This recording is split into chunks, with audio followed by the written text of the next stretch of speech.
اللهم صل وسلم وبارك على سيدنا محمد. حبايب قلبي، عاملين ايه؟ يا رب كلكم تكونوا بخير. جيت لكم بفيديو جديد عن طريقة وضع الاي شادو. هنتعلم مع بعض نحط اي شادو بطريقة صح، وهنتعلم مع بعض ازاي نثبت البلاشر بتاع الخدود، نثبته بطريقة طويلة، ووضع الكونسيلر بطريقة الصح بتاعته، واستخدام كل فرشة للطريقة الصح بتاعتها هتكون ازاي. يلا بينا نبدأ الفيديو. بس قبل ما نبدأ الفيديو ما تنسيش تصلي على النبي في الكومنتات، وتعملي اشتراك في القناة، وفعلي زر الجرس، واعملي لي لايك علشان يوصلك كل جديد. بصي يا ست الكل، هنتخيل معايا دلوقتي انت تخيلي معايا ان هي دي دقيقة. ايه اللي دي بشرتك، تمام؟ بشرتك علشان تطلع معاكي تحت عينك ما يبقاش مخطط ومجعد كده وناشف، هترطبي كويس جدا.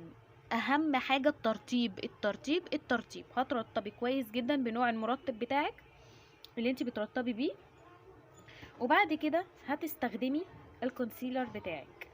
تمام تمام. هتستخدمي الكونسيلر كده، انت بتعملي كده كده، صح؟ ده تحت عينك. ماشي. معاكي بقى فرشة الكونسيلر، هي بتبقى بالشكل ده. هي بتكون بالشكل ده كده. انت يا هتستخدمي فرشة الكونسيلر كده، يا هتستخدمي البيوتي بلندر. ماشي، كل واحد حسب استخدامه. انا عن نفسي بحب استخدم الفرشة، بس انا قبل ما بستخدم الفرشة بعمل ايه؟ برش عليها رشة كده فيكس سبراي. تمام، دقيقة هوريكم فيكس سبراي بتاعه اهو. برش رشة كده. حلو حلو. بهدلنا الدنيا، مش مشكلة، فداكم. وبندمج الكونسيلر بتاعنا كده. ماشي. دي حتة قطمة يا بنات، ما تفكروش يعني ان هي حاجة في الكونسيلر او فراغات يعني. تمام، خلاص دمجنا اهو الكونسيلر بتاعنا اهو اتدمج. تمام. الخطوة اللي بعد كده هتجيبي الباودر باف، وهتجيبي الكومباكت باودر، وهنعمل كده. تمام. على ايدينا بقى، مش على ال الكونسيلر، لا، على ايدينا. هنطبطب كده الاول، هننطر كل الزوايد اللي فيها، ما نحطهاش دايركت كده على وشنا علشان غلط جدا، هتكلكع وهتبقى شكلها مش حلو خالص. بعد ما نفضنا كل الزيادات، هنمشي على الكونسيلر بتاعنا تحت عينينا اللي احنا عملناه. هيطلع معاكي بالمنظر ده. تمام، هيطلع معاكي عامل كده. بصي اكنه، بصي ناتشورال جدا وطبيعي، ما فيهوش اي افتكاسه. حلو حلو. ده الكونسيلر. طبعا بعد ما بتخلصي اصلا انت بترشي المثبت او الفيكس سبراي بتاعك عشان تدمجي ده كله بقى في بعض. نخش في الخطوه اللي بعد كده، اللي هو وضع الاي شادو. تعالوا نشوف وضع الاي شادو. الاي شادو بتاعك عشان تستخدميه هتجيبي فرشه بتكون زي كده. طبعا الفرش بتاعتي كلها فلافي، هي ده لازم تكون فلافي كلها اصلا.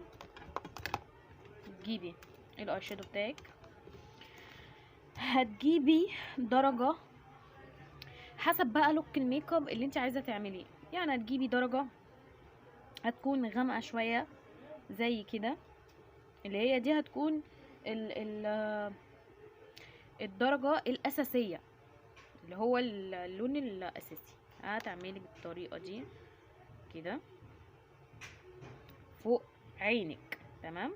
انت بتنفضي الأول الفرشة وبتعملي كده، تقعدي تمشي حركات دائرية. تمام كده، حركات دائرية دائرية دائرية دائرية، كمان دائرية دائرية، حركات دائرية.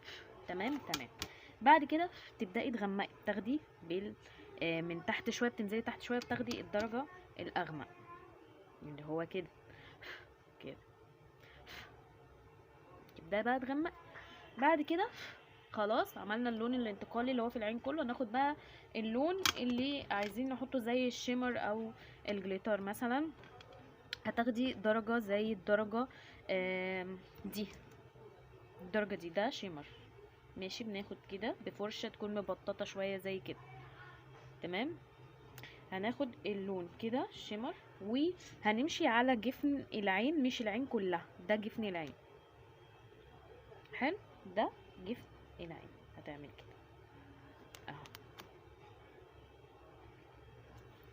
ده لو انت عايزه فوق عينك يبقى سموزي كده ورقيق، مش يعني حاجه سيمبل كده، مش حاجه اوفر يعني وتدي شكل الناس الشريره في الاخر اهو. بصي سيمبل خالص. حطينا اللون الانتقالي اللي هو الغامق الفاتح في الغامق في الاغمق منه، في لون يشبهه شيمر او جليتر، ده لو انت بقى حابه ايه تزهزهي الدنيا اكتر كده اهو.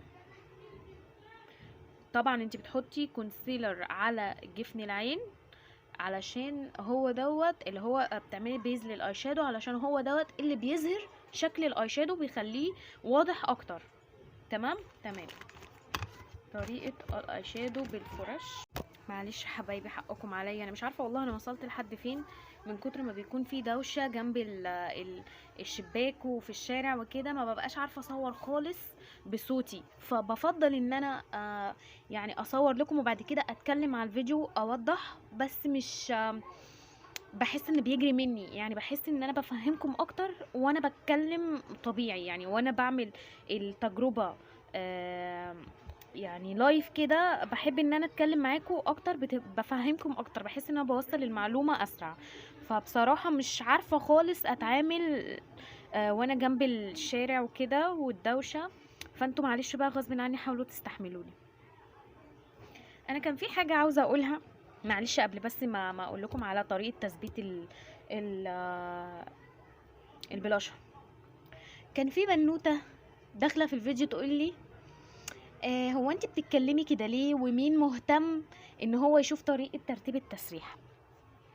احب ارد عليكي، اولا بتكلم كده ليه ده شيء لا يعنيكي، مالكيش دعوه، خليكي في حالك. مش عاجبك طريقه كلامي حبيبتي ما تشوفيش الفيديو بالسلامه. تاني حاجه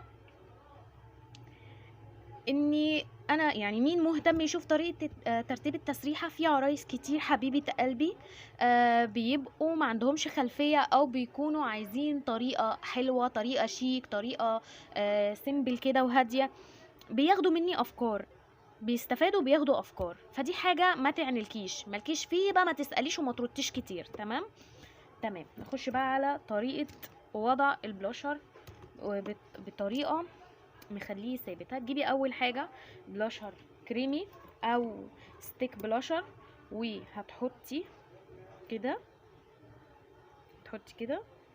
اولا انا بحب الدرجه دي جدا من جولدن روز، لا سوري، من ريبي روز، بحبها قوي قوي قوي، درجه جميله جدا جدا جدا. تجيبي الفرشه بتاعتك وهتدمجي كده، هتدمجي كده.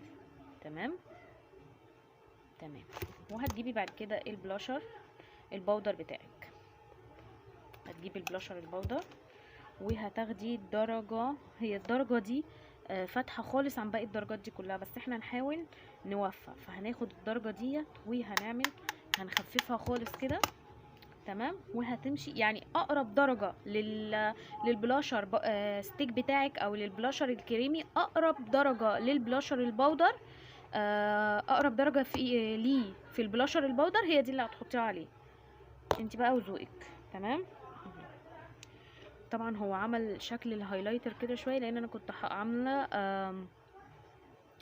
كنت عامله بالبلاشر انا ميك اب، وكنت حاطه من الدرجه اللي هي عامله فيها نسبه هايلايتر بسيط. بس هي دي الطريقه، انت بتحطي البلاشر الكريمي بتدمجيه، بعد كده بترجعي بتاخدي عليه بلاشر بودر. تمام. بتخففيه وبتعيدي عليه كده اهو اهو اكن دي خدودك. تمام. اهي الطريقه دي بتخليه ثابت موت موت موت موت، ما بيتحركش ثانيه. انا عايزه اوريكم بس الهايلايتر البلاشر سوري اللي انا بحطه، البلاشر اللي انا بحطه اهو. الدرجه دي انا كنت بعشقها، اورنج فاتح كده، فانا ما بحبش الالوانات الغامقه، فعشان كده تلاقوني واكلاها هي. والدرجه دي، الدرجه دي ترند جدا وبموت فيها برضو اهي. بصوا اوريها لكم كده اهو، اكيد وصلت لكم الفكره. هايلايتر، هايلايتر، بصي بصي هنا، واو، ده بلاشر بهايلايتر. هي الباليت دي كانت من ان اهي، كانت جايه بكل الدرجات اللي انا بقول لكم عليها دي، وتحفه على فكره، ثابته جدا جدا جدا. وبس كده، يا رب تكونوا استفدتم ويكون الفيديو عجبكم، واستنوني في سلسله فيديوهات تانية اعلمكم اكتر. لو استفدتوا ما تنسوش تدعوا لي دعوه حلوه، وتشتركوا في القناه عشان تشوفوا بقيه الفيديوهات بتاعتي، وقولوا لي في الفيديو في الكومنتات انتوا استفدتوا ولا لا، وقولوا لي الفيديو عجبكم ولا لا. واستنوني بقى في فيديو جديد. بحبكم، باي.